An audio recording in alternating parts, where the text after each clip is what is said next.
loss growth therapy. If you have autoimmune disease, POTS, chronic illness, etc., this is how I have handled it.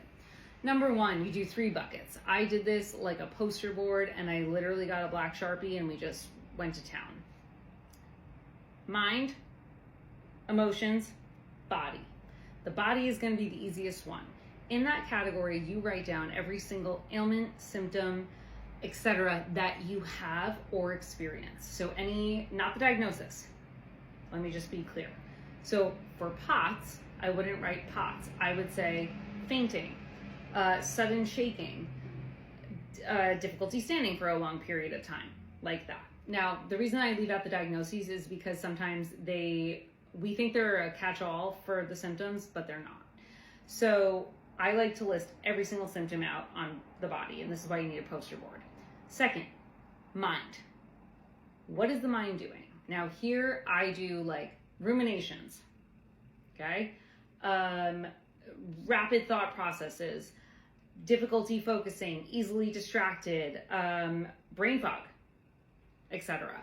Now some of these are going to match with the body category, but this is really like, how are you mentally doing throughout the day? So for me, waves of anxiety, great.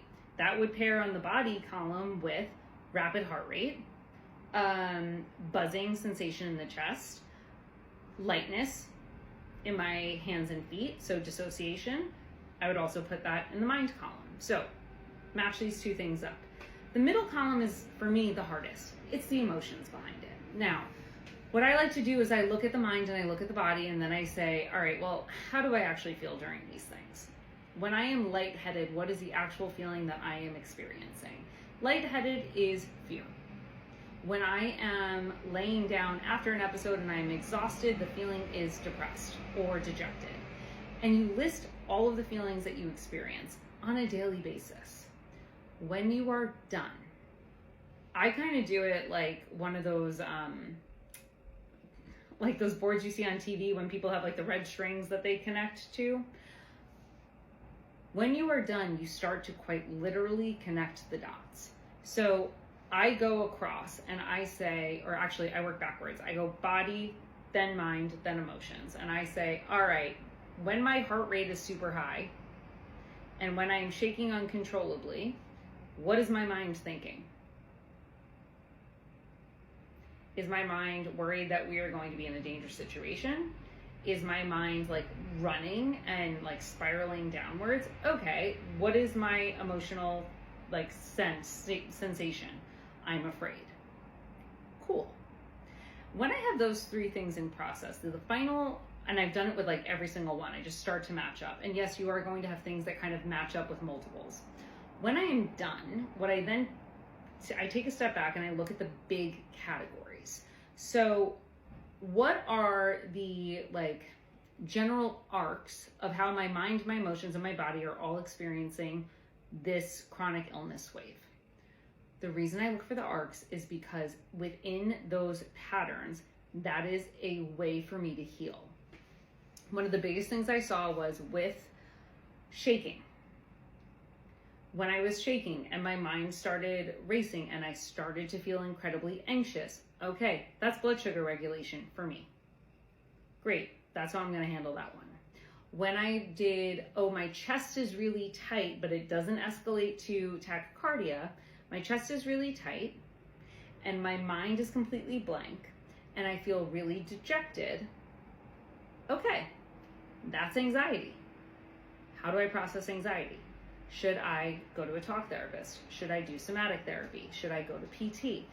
All of these things raise the questions of what is the best way for me to heal, because healing requires healing across all 3 of these categories. And at least for me, I dedicated so much time to trying to heal just the body that I negated the entire mental and emotional experience. But if you have autoimmune, if you have chronic illness, if you have dysautonomia, you have to heal all 3 at once. And if you do one at a time, the other 2 parts of you are going to fight it.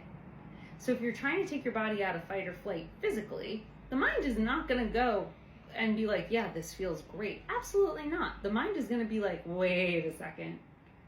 Hold on. We've been in a fear response this whole time. What do you mean you're trying to get us out of it? So when you tackle all 3 at once, you have a thoughtful physical a thoughtful physical routine that allows you to remain regulated and somewhat stable. So I did it by regulating my blood sugar, my blood pressure, hydration, and sleep.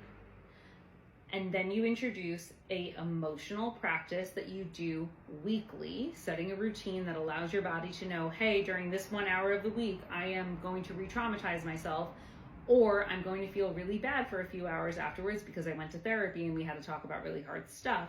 And then you have mental practices that allow you to then process all of this, like meditation, journaling, etc.